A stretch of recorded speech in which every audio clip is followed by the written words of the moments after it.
A palavra de Deus foi o guia moral e espiritual do mundo ocidental há muitos milênios. Porém, a mensagem divina chegou a nós através de intermediários. Meu professor de teologia nos dizia: tradutore, traditore, tradutor, traidor. Se o tradutor não concorda com o autor, muda o autor. E como lemos o texto do tradutor, acreditamos que o autor escreveu aquilo. Quem foram os escolhidos para trazer os ensinamentos de Deus a todos nós? Foi Moisés realmente encarregado de levar seu povo através do deserto por uma mensagem divina? Os 10 mandamentos que conhecemos hoje são os que Deus deu a Moisés? Ou existiram outros que foram escondidos? Quando Deus fala da lei a Moisés, ele o manda ler 10 mandamentos. Porém, temos mais de 600 mandamentos que são entregues ao povo. Quem são as pessoas que dizem ser os atuais mensageiros de Deus? Deus deve poder falar através de algumas pessoas hoje. De certa forma, eles são como os anjos, eles são mensageiros de Deus. Pode a igreja assassinar a quem entregou uma mensagem diferente daquela que sua instituição pretendia? Chegaram novos mensageiros de Deus à América Latina que a igreja não reconhece? Um santo pagão é um termo com o qual se quer apelidar a pessoas que já morreram e que o povo ou determinado grupo o considera santo. Segundo a Bíblia, a palavra de Deus chega até nós através de seus vários mensageiros. Mas desde profetas bíblicos até sacerdotes medievais e delinquentes convertidos em santos pelo povo, todos têm sua mensagem e discordam entre si. Alguém diz a verdade e alguém mente? Qual é a verdadeira mensagem que Deus quis transmitir? Mensageiros de Deus. Verdadeiros profetas ou farsantes profissionais? Cairo, Egito. É hoje uma populosa metrópole com mais de 8 milhões de habitantes. As margens do rio Nilo foram durante milênios o epicentro político da região. Para a tradição judaico-cristã, foi nessa região onde Deus começou a deixar seu rastro mais profundo na civilização. O povo judeu vivia sob o domínio cruel do faraó do Egito. Mas um dia nasceu o homem que daria início à insurreição. E o rei do Egito falou às parteiras das hebreias, das quais uma delas era Sifrá e a outra Puá, e disse: quando ajudardes a dar à luz as hebreias e as virdes sobre os assentos, se for filho, matai-o, mas se for filha, deixe-a viva. No lar de Moisés, a mãe ficou grávida, teve seu filho e o escondeu durante 3 meses, por temor que o ferissem ou que o faraó o matasse. O colocou em uma arca com betume e o deixou no rio Nilo, em um lugar de juncos, para que não houvesse perigo de que se afogasse. E o menino foi descoberto pela filha do faraó. Ela o pegou e viu que era um menino hebreu desde o primeiro momento. Ela viu que era um menino hebreu e naquele momento se encontrava ali a irmã de Moisés. Ela disse à filha do faraó que conseguiria uma ama de leite, e a ama de leite que ela conseguiu era a mãe de Moisés. Desde as origens, tem aqueles que duvidam dos relatos da vida e do nascimento do mensageiro mais notável da história bíblica. Assim são os mitos, porque hoje você coloca um bebê em um cesto de vime e afunda, né? Acredito que se usava boias naquela época, é isso. Só que, além disso, são tão acertados os mitos, não resgata qualquer mulher, o resgata exatamente a filha do faraó, né? E permite que a mãe judia, que é outra coincidência mítica, seja ama de leite. Por que deveria ser tão importante no decorrer de sua história o fato de ser criado pela corte do faraó? Alguém que vai libertar e que vai liderar uma rebelião contra o poder não pode ser educado nem criado com mente de escravo. Muitas vezes o líder não deve ter os medos nem as ataduras dos oprimidos. Deus escolheu um representante para que leve sua palavra em um dos momentos mais escuros para o povo judeu. Qual é a forma em que Moisés se transforma no maior mensageiro de Deus de todos os tempos? O episódio da vocação de Moisés é muito lindo porque ele está pastoreando uns animais e de repente encontra-se com uma sarça ardendo que não se consome. Então a curiosidade faz com que ele se aproxime e escute a voz de Deus que diz: tira as sandálias porque esse é um lugar sagrado. Então aproxima-se e é assim como recebe o chamado. Esse receber o chamado corresponde também à manifestação do nome de Deus, porque é ali onde Deus, por pedido do mesmo Moisés, lhe dá seu nome. E o que devo dizer? Quem me manda fazer tudo isso? Diz que quem manda é aquele que é. Eu sou o que sou, daí vem o nome Javé. Portanto, desci para livrá-lo das mãos dos egípcios e para fazê-lo subir daquela terra a uma terra boa e larga, a uma terra que mana leite e mel. Vem, agora, pois, e eu te enviarei ao Faraó para que tires o meu povo, os filhos de Israel, do Egito. O texto conta que quando Moisés se vê diante de uma missão tão terrível, ele se sente assustado, porque o que eu vou dizer ao faraó? Porque ele vai me escutar? Quem sou eu para falar com ele? E Deus lhe dá uma série de truques. O cajado que se transforma em cobra, ou que possa transformar água em sangue, como uma forma de impactar o poder dos magos egípcios. Porque desde a perspectiva do faraó, o que vemos aqui é a luta da minha magia contra a magia desse Deus Yahvé. Moisés se apresentou diante do faraó como porta-voz de Jeová. Segundo a Bíblia, a resposta do faraó foi desafiadora. Mas Faraó disse: quem é o Senhor cuja voz eu ouvirei para deixar ir Israel? Não conheço o Senhor, nem tampouco deixarei ir Israel. O faraó não aceita. Portanto, então, Deus começa a mandar castigos, ou como encontramos em algumas traduções, pragas, ao faraó e ao Egito, para que deixe seu povo ir. A praga das moscas, a praga de quando a água se transforma em sangue, a praga dos gafanhotos, a praga do granizo, entre outras.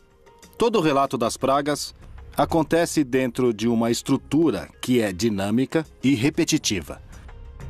Deus vai anunciar uma praga, anuncia a Moisés, Moisés informa ao faraó que a praga vai vir se ele não permitir a saída do povo. O faraó se nega a aceitar. Portanto, a praga chega. Quando a praga chega, o faraó solicita a Moisés que, por favor, pare a praga. Moisés volta a Deus, pede que a praga pare, Deus age e a praga para. E quando a praga para, o faraó volta a endurecer seu coração e então começa novamente o ciclo com uma nova praga. Enfim, chega a última praga, que é a que finalmente faz o faraó aceitar, é a morte dos primogênitos. Morre o filho primogênito dele e ele deixa seu povo ir em liberdade. Depois das 10 pragas do Egito, Moisés conseguiu a liberdade do povo judeu. Guiados pelo profeta, começaram um longo percurso em direção à terra prometida, no que se conheceu como o Êxodo. Na narração do Êxodo, Moisés vai recebendo paulatinamente as indicações do que deve fazer. Moisés é alguém que vai forjar um grupo de escravos com mentalidade escrava. Vai formar uma nova nação. E por isso, dizia um comentarista rabínico, foi mais difícil tirar o Egito dos judeus do que tirar os judeus do Egito, porque a mentalidade escrava perdura. Por isso, segundo a narrativa, são 40 anos de travessia no deserto para gerar uma mudança de mentalidade. Segundo o que diz a Bíblia, diante deles, durante os longos anos que durou o Êxodo, encontravam-se guiados por Deus. E o Senhor ia adiante deles de dia numa coluna de nuvem para os guiar pelo caminho, e de noite numa coluna de fogo para os iluminar, para que caminhassem de dia e de noite. Guiado pela mão de Deus, o povo judeu tinha se libertado do poderoso faraó. Porém, e apesar da sua ousadia, agora enfrentava a morte e estava sem saída entre as águas do Mar Vermelho e as tropas sedentas de vingança pelas 10 pragas desencadeadas sobre o Egito. Quando o faraó deixou o povo de Israel sair em liberdade, arrependeu-se do que fez e os perseguiu. Quando estava a caminho, chegaram ao Mar Vermelho e aconteceu um milagre que se conhece como aquele em que Deus abriu as águas do Mar Vermelho para que o povo pudesse passar. De que forma Moisés poderia abrir as águas do Mar Vermelho? Então disse o Senhor a Moisés: Por que clamas a mim? Dize aos filhos de Israel que marchem. E tu, levanta tua vara e estende a tua mão sobre o mar, e fende-o, para que os filhos de Israel passem pelo meio do mar em seco. Quando o povo terminou de atravessar e chegou na outra margem, o faraó já estava perto deles. E diz o texto bíblico que Deus voltou a fechar ali as águas. Então morreram muitos dos que vinham perseguindo o povo de Israel. O Senhor diz: pega a vara que você traz, pega o cajado que traz, põe o cajado sobre a água e então a água teria se aberto. Em que consiste isso é um grande mistério, também não sabemos, mas algo extraordinário aconteceu a tal ponto que Israel conserva isso como uma das intervenções mais notáveis do Senhor em sua história. Segundo alguns eruditos, nos textos prévios à tradução da Bíblia, não existe nenhuma menção que faça referência ao Mar Vermelho. No lugar dele, menciona-se o Yam Suf. O Yam Suf não é o Mar Vermelho, porque o Mar Vermelho, se nos localizamos na geografia, no mapa da região, é um mar muito profundo e não estava nesse caminho onde moravam os filhos de Israel. O que se chama de mar de Yam Suf na Bíblia é um mar de junco. Não é um mar, é um lago salitre pelo seu contato com o mar que está situado na zona onde eles estão. É muito mais coerente, mais lógico em todos os pontos de vista. Então, sempre que eu falo do Mar Vermelho, eu falo do Mar das Canas ou do Mar de Junco. Moisés atravessa com seu povo as águas, e assim é que contam os textos sagrados. Porém, estudos científicos recentemente realizados colocam em dúvida o milagre divino. O mais provável é que estivesse vinculado a um canal muito importante e pode ter sido favorecido por algum regime de ventos relativamente importante. Na Bíblia, há uma passagem do Êxodo que serviu como guia para este estudo científico. E então Moisés estendeu a sua mão sobre o mar, e o Senhor fez retirar o mar por um forte vento oriental toda aquela noite. E o mar tornou-se em seco, e as águas foram partidas.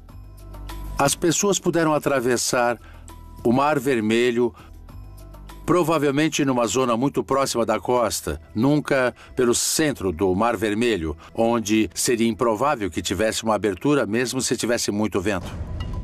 Se foi um fenômeno natural, então Moisés não falou com Deus?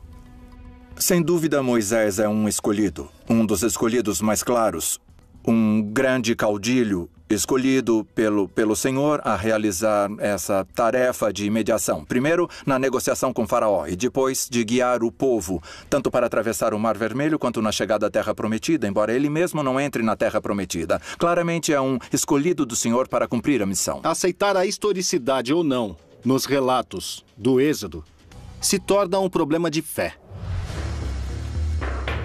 Novas leituras sobre o Antigo Testamento abrem dúvidas a eruditos e estudiosos sobre a forma em que Deus apresentou os 10 mandamentos a Moisés. Foi realmente Deus quem os ditou a Moisés? Ou são uma construção das autoridades judias da época? Existiram mais mandamentos secretos que quiseram ocultar? São reais os 10 mandamentos? Ou, como alguns afirmam, podem ser as 10 maiores mentiras da história?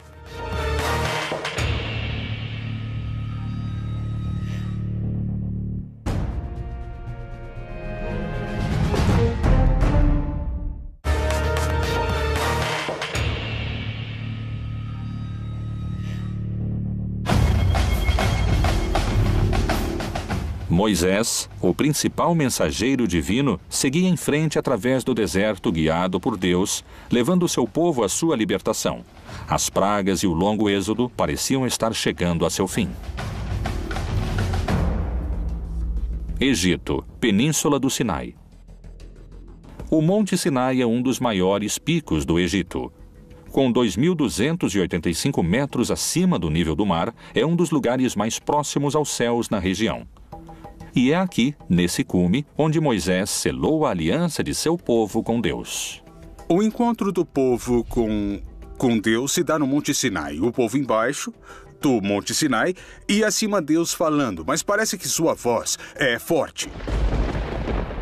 Tão forte como os trovões. Então o povo diz a Moisés, a voz de Deus nos assusta. Por que você não sobe e ele te fala aquilo que quer nos dizer e você vem e nos conta? E é assim que Moisés faz. E ali recebe diretamente as 2 tábuas da lei. De uma parte, todas as indicações daquilo que tem a ver com a sua responsabilidade de aliança, ou seja, de reconhecer a Deus e render a Deus o culto próprio de Deus, a primeira tábua da lei. E depois toda a série de indicações no que diz respeito à justiça com os outros seres humanos, a segunda tábua da lei. Os 10 mandamentos que conhecemos hoje são os que Deus deu a Moisés? Ou houve mais e foram manipulados? Quando falamos dos mandamentos da Bíblia, não há somente 10.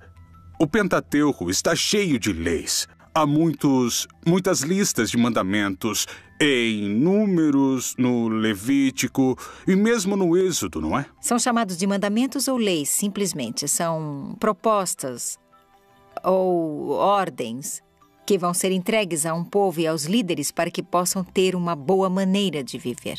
Rabinos que criaram a tradição judaica organizaram um sistema no qual todo o texto da Torá se traduz em 613 preceitos. Em hebraico, os chamamos de mitzvot, os quais todo judeu está obrigado a cumprir. A relação entre Moisés e Deus se repetiu em outras religiões e em outros mitos, mas com distintos protagonistas. A semelhança dessas histórias é assombrosa. Pôde Moisés ter copiado a outros profetas do passado? Moisés também pode ser um arquétipo. 500 anos antes de Moisés, Hammurabi, rei da Babilônia, subiu a montanha sagrada e o Deus Sol lhe deu a lei gravada em pedra para reger a humanidade. Não esqueçamos que Maomé também subiu a montanha sagrada, se impulsa em uma pedra sagrada.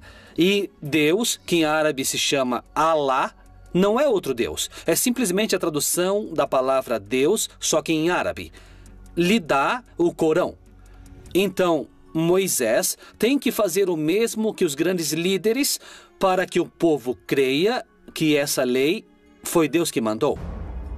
Foram os 10 mandamentos o resultado do encontro entre Moisés e Deus? Ou isto nunca aconteceu? Os 10 mandamentos já eram lei no Egito. E o Egito vai pegar da Mesopotâmia, da Babilônia e dos assírios. Eles já tinham umas leis muito parecidas, que é uma espécie de um código de ética civil. Para que não nos matemos, para que não roubem minha terra. É quando surge a propriedade privada. Não toquem em minhas vacas. Se os mandamentos foram escritos pelas autoridades da época, o que aconteceu no Monte Sinai?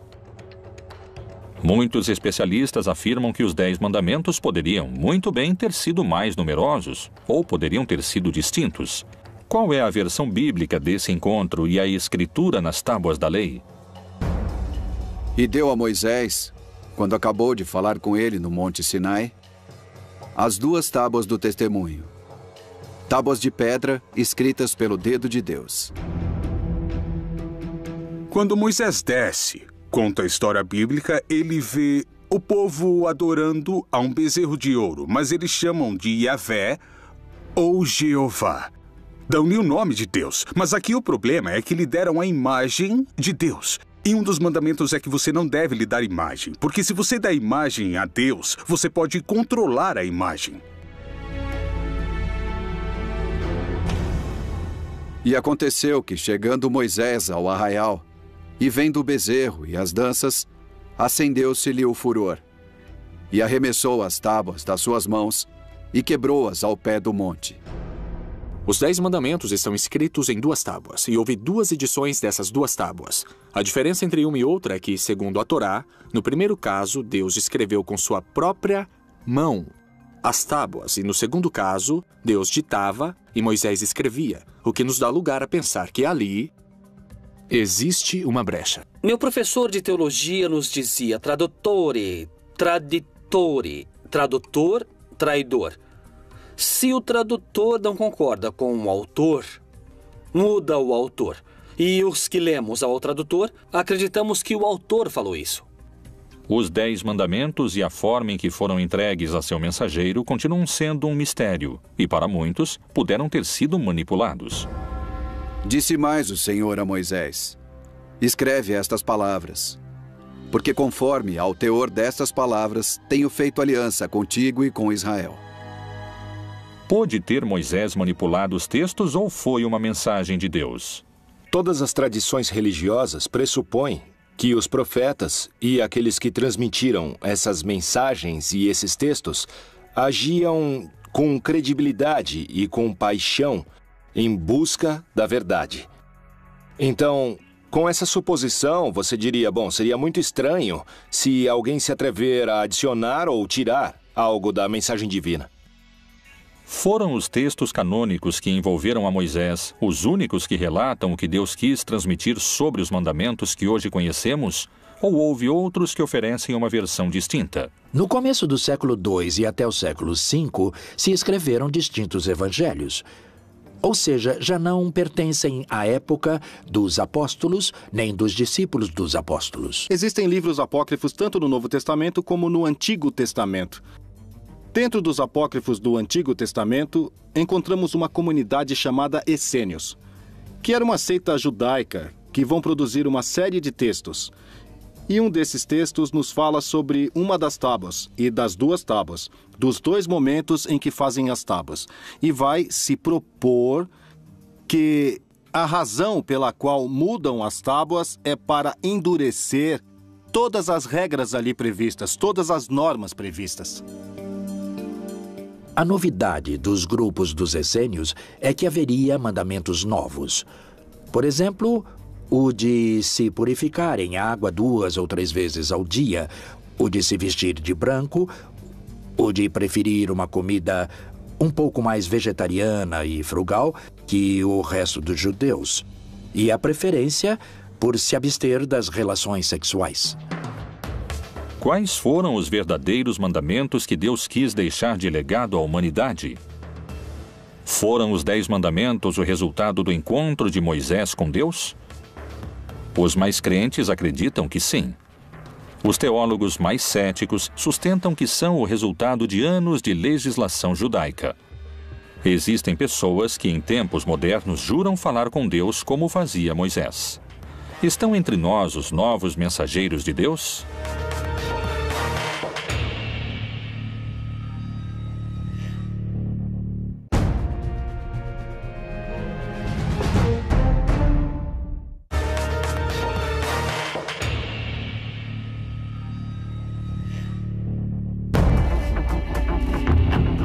O encontro de Deus com Moisés, onde ele recebe os 10 mandamentos, continua sendo motivo de debate. Durante muitos anos, a Igreja tem tido distintos profetas que levaram a palavra bíblica. E muitos acreditam que as mensagens de Deus seguem, não se calaram, especialmente na América Latina. Em Centeno, Santa Fé, na República Argentina, está localizado o Santuário de Maria Rosa Mística. Um lugar onde uma mulher, Maria José Reynoso, diz se encontrar com a Virgem Maria. Em 1999, apareceu para mim a mãe. É assim que eu chamo a Virgem. Eu a chamo de mãe. Eu estava rezando. Ela apareceu no corredor e me assustou, mas era algo tão divino, algo tão grande. Eu pensei que seria só daquela vez e nunca mais. Porém, não foi assim. Parece que eu devia me preparar. E foi assim, porque em 6 de abril de 2010, eu estava rezando. E ao pé da cama, ela apareceu para mim, com seus braços estendidos. E eu digo que ela jogava purpurina e o padre Benjamin me disse que não, que são bênçãos que ela derramava. Quais foram as mensagens que Maria José assegura ter recebido diretamente da Virgem? Ela me pede que vá buscar uma imagem na paróquia. Eu comento isso com o padre Benjamin Ele vai à busca e me diz: é essa? Sim, eu digo. Ela pede que eu reze todos os dias o Santo Rosário e que fale sobre ela. Cada final de semana, aproximadamente 4.000 pessoas se reúnem e peregrinam para receber o que dizem que é a mensagem da Virgem através de Maria José. Maria José chega a muitos fiéis e por distintas vias. Há muita gente que a conhece e não foi na missão. Estando no meio dos peregrinos, Maria José parece demonstrar um poder sobrenatural quando toca na cabeça das pessoas. Tem a capacidade de desfalecer a quem participa da procissão. O que é que experimentam seus seguidores que asseguram não serem os mesmos depois da imposição das mãos? Senti uma paz, um descanso. Sai toda essa angústia que você tem dentro. Alguma coisa muito especial e sempre vou continuar seguindo ela, porque é uma experiência muito bonita que enche de paz e nada mais, meu amigo. O ano passado, a minha irmã ficou doente e me pediu um favor que a acompanhasse para ver a Maria José. Eu disse que não queria, porque não acreditava em Deus, porque não acreditava na Virgem, não acreditava em ninguém. Fiquei na fila para minha irmã. E a primeira que caiu fui eu. São realmente milagres? Ou estamos diante de uma sugestão coletiva? Acredito que todos os grupos religiosos e místicos que desenvolveram distintas práticas espirituais ao longo da história incorreram em práticas deliberadamente que favorecem a formação dos estados de consciência pouco habituais ou também pouco raros. Porque surgirão falsos cristos e falsos profetas. Farão tão grandes sinais e prodígios que, se possível fora, enganariam até os escolhidos. Como e por que assegura Maria José ter esses poderes curadores? A mãe me diz em uma mensagem: aquilo que tocar sua mão tocará a minha. Ela, ao longo dos 5 anos, foi me ensinando, foi me moldando. No começo rezávamos o Santo Rosário somente. Até que um dia ela me disse o que ia acontecer. Que eu ia tocar as pessoas através dela e que iam cair em um descanso. Esse descanso se chama Descanso do Espírito, onde a mãe vai cuidando de cada um deles, segundo as necessidades. Segundo o que contam no hermético círculo que rodeia a Maria José Reynoso, as mensagens da Virgem continuaram chegando. A mãe aparece segundo as necessidades. Eu posso estar sozinha, posso estar em uma reunião...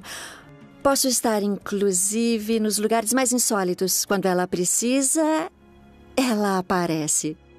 Às vezes ela não aparece, eu não posso vê-la. Mas sim, eu a escuto. É assim que é a nossa mãezinha do céu. As mensagens que transmite Maria José são a palavra de Deus através da Virgem? Ou são a voz de alguém que se alucina para fazer contato divino? O que acontece com os outros mensageiros latino-americanos? Colômbia, Bogotá. Maria Francia, uma humilde mulher do departamento de Caldas, assegura ser a escolhida para transmitir as mensagens e a missão que Deus lhe encomenda. A primeira mensagem do céu que recebi foi através da minha irmã que faleceu há 33 anos. Foi ela quem me disse que em breve o céu me daria uma missão e me daria liberdade para decidir se aceitava ou não. Se eu decidir aceitar a missão, o prêmio que me esperava era este. Então ela segura minha mão e me leva por todo o céu umas 4 ou 5 horas. E eu queria ficar ali, porque era uma mulher muito doente. Muito, muito doente. Eu disse à minha irmã que queria ficar no céu, que queria ficar ali junto com ela. Ela me disse que não. Vai, volta, que logo mais você conhecerá a missão da qual o céu vai te incumbir. Pôde realmente Deus manifestar suas mensagens através dos mortos? Se for o caso, quais puderam ter sido? Assim me deram a missão. Acredito que do céu, do Pai Deus, depois de receber mensagens, inicialmente da Virgem, depois do Nosso Senhor, depois uma mensagem de São João Paulo II, e Jesus me disse que cobrará cada uma das palavras que eu transmitir à humanidade de acordo com cada uma das frases que ele pronunciou. Há testemunhas que asseguram ter recebido as bênçãos e os milagres que Maria Francia realiza como mensageira de Deus. já que em dezembro começou a sair uma afta na minha boca. Eu fui ao médico e ele me encaminhou ao especialista. 8 dias depois voltei para buscar meus exames e acabou sendo câncer. E então chovia e eu fiquei ali parada na grade e passaram pela minha cabeça tantas coisas. Então olhei para aquela poça e ali havia uma luzinha que brilhava naquela poça d'água. Me ajoelhei e eu a peguei. Imaginem que naquela poça d'água eu vi a Virgenzinha. Era a Virgem de La Milagrosa, a Virgem que adoram aqui. A Maria Fernanda e o William são intermediários de Deus. E eu acredito firmemente que, através deles, Deus e a Virgem se comunicam com nós, nos dão suas mensagens e nos deixam conhecer muito do caminho e da vida deles. E assim eu continuei vindo. Então aconteceu que, 3 meses depois dela ter colocado as mãos em mim, me disseram que eu estava curada. Eu já não tinha mais nada. Graças a Deus e à Santíssima Virgem, me curei. A Bíblia parece contemplar a possibilidade dos mensageiros. E o Senhor, Deus de seus pais, falou-lhes constantemente por intermédio dos mensageiros, porque se compadeceu do seu povo e da sua habitação. De que maneira podemos saber se são realmente mensageiros de Deus? Como se manifesta a Igreja Católica nesses casos? A Igreja avalia essas mensagens, avalia a pessoa para ver se ela está lúcida e, se for esse o caso, nós também avaliamos a mensagem. É uma mensagem consistente com os evangelhos? As revelações privadas, incluindo tudo o que revelaram através da Virgem Maria e de suas aparições, são, de certa forma, opcionais. São boas para acreditar, mas não somos obrigados a acreditar nessas coisas. Para a igreja que acredita e é possível uma aparição, também manifesta prudência. E não é que a Virgem ou os santos estão aparecendo a todo segundo e a todo instante, e em qualquer lugar. E não dar tanto crédito a essas supostas aparições. Amados, não creiais a todo o espírito, mas provai se os espíritos são de Deus, porque já muitos falsos profetas se têm levantado no mundo. Não existe a possibilidade de que Deus precise de um mensageiro para ficar revelando realidades cotidianas e repetitivas. Acima de tudo, se Deus pretende uma mensagem específica a uma comunidade, não necessariamente vai querer uma pessoa exclusiva utilizada para esse tipo de manifestações.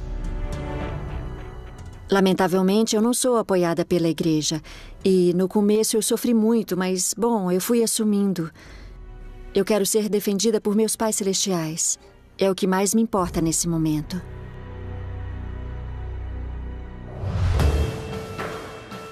Os supostos porta-vozes de Deus propagam sua influência. Poderia ser que mude a mensagem de Deus para seu próprio benefício? Sofreram perseguições aqueles que tentaram mostrar ao mundo outra interpretação da Bíblia? Estão manchadas de sangue as mãos da igreja? Existiriam crimes que querem esconder?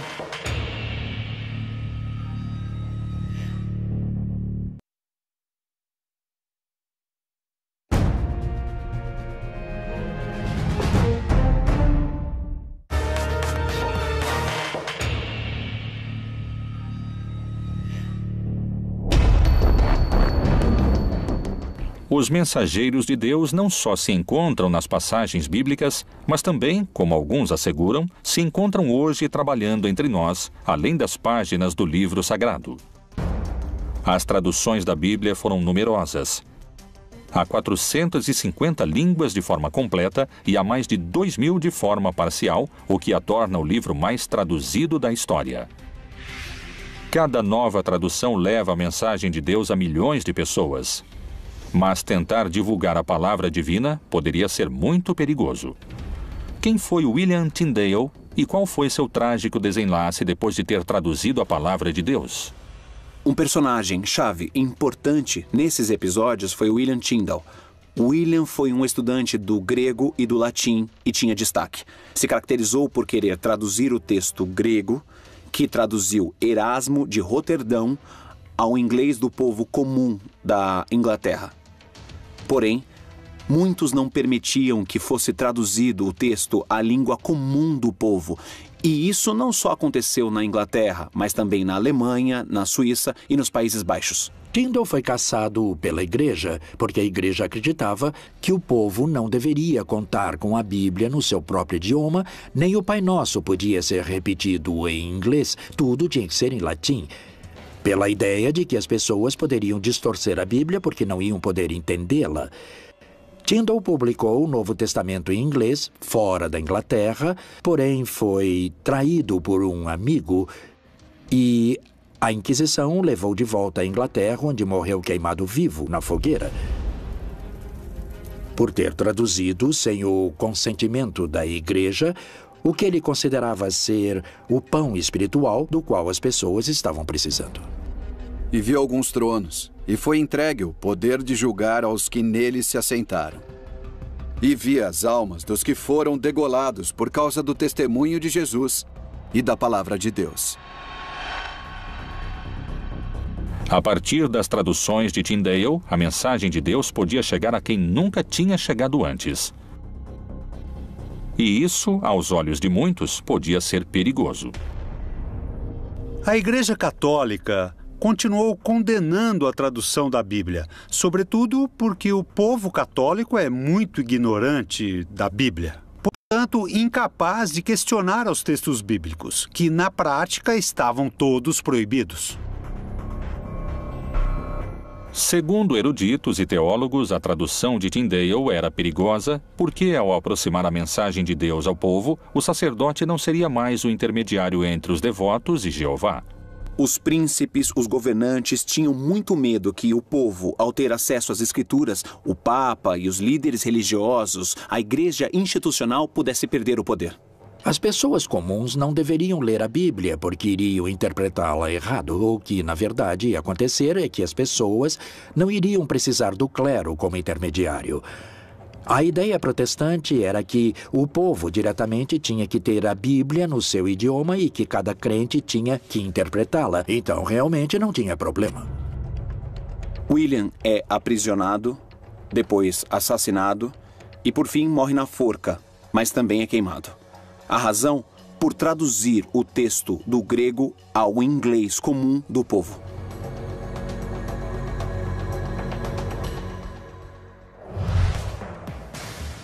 Segundo peritos, são tantos os intérpretes e as mensagens que a mensagem de Deus começa a ficar confusa.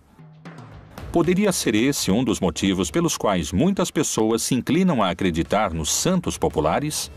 Qual a diferença entre os santos e os aceitos pela igreja? Falar em mensageiros de Deus não pode se limitar à Bíblia e ao cristianismo. Criminosos, ladrões e assassinos que hoje muitos consideram como os verdadeiros mensageiros de Deus.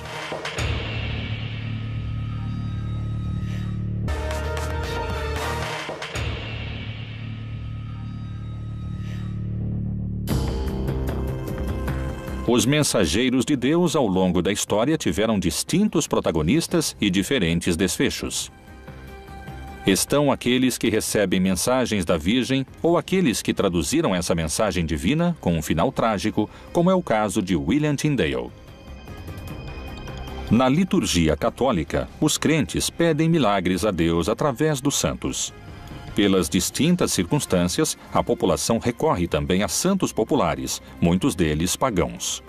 Figuras que não foram aprovadas pela Igreja Católica e, apesar disso, mobilizam milhões de crentes. Na América Latina, seriam os santos pagãos vistos como os verdadeiros mensageiros de Deus?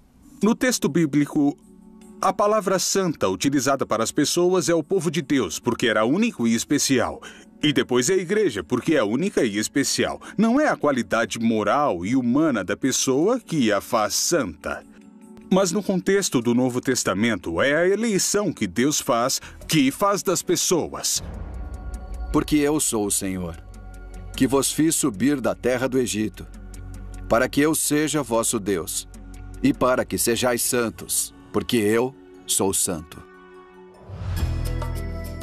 Muitos acusados de estupros, roubos e assassinatos. Os santos pagãos populares latino-americanos costumam ter um passado criminal. O santo dos narcotraficantes, o santo dos ladrões e etc., não seriam os mensageiros de Deus. Primeiro, nem sabemos se existiram.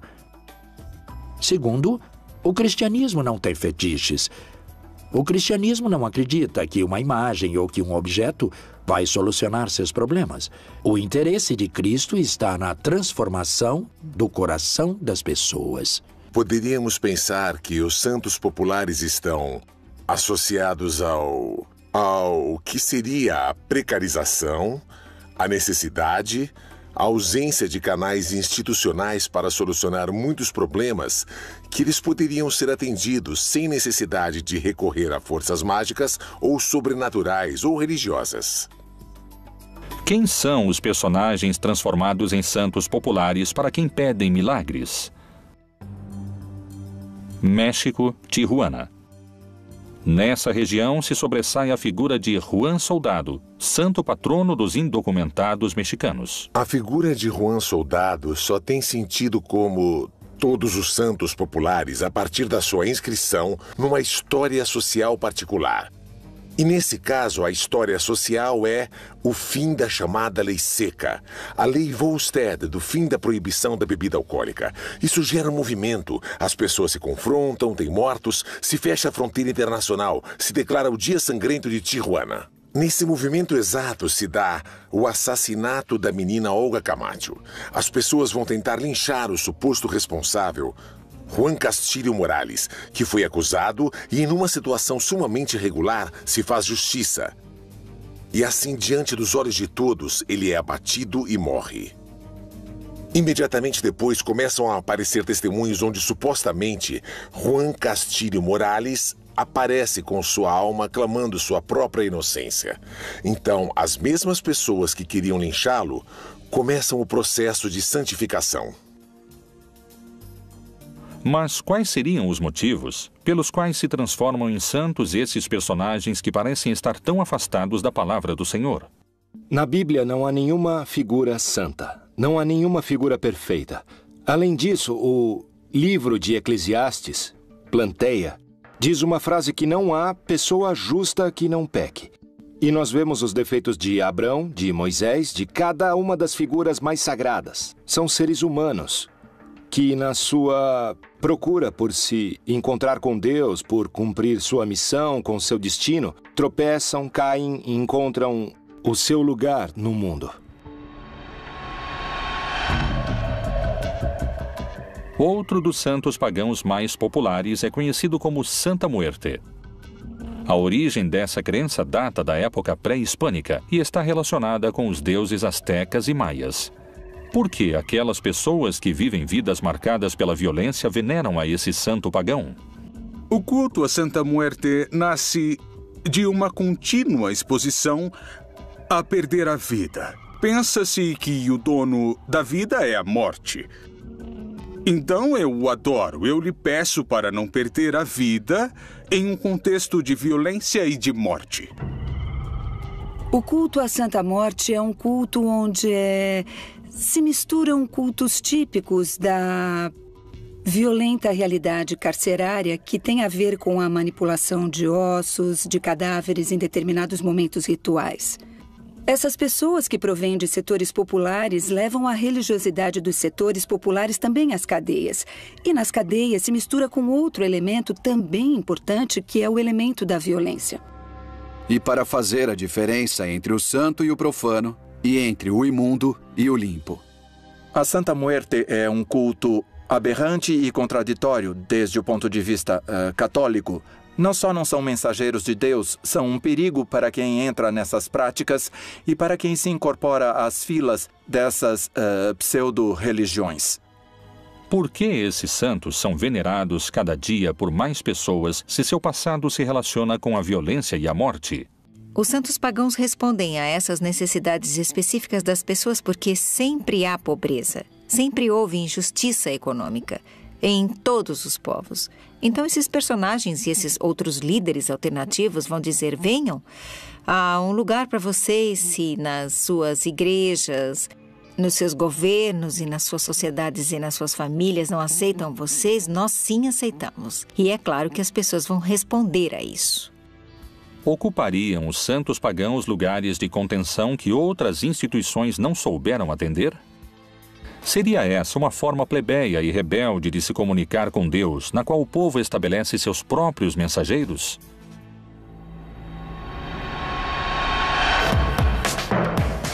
Desde o início da religião, os mensageiros de Deus ocuparam um lugar central no cristianismo.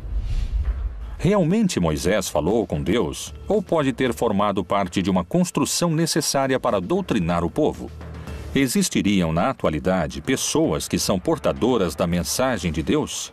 A Igreja Católica procura difundir a palavra de Deus, ou alguns na instituição adaptam o sentido da Bíblia à sua conveniência? Os Mensageiros de Deus, outro dos mistérios da Bíblia Proibida.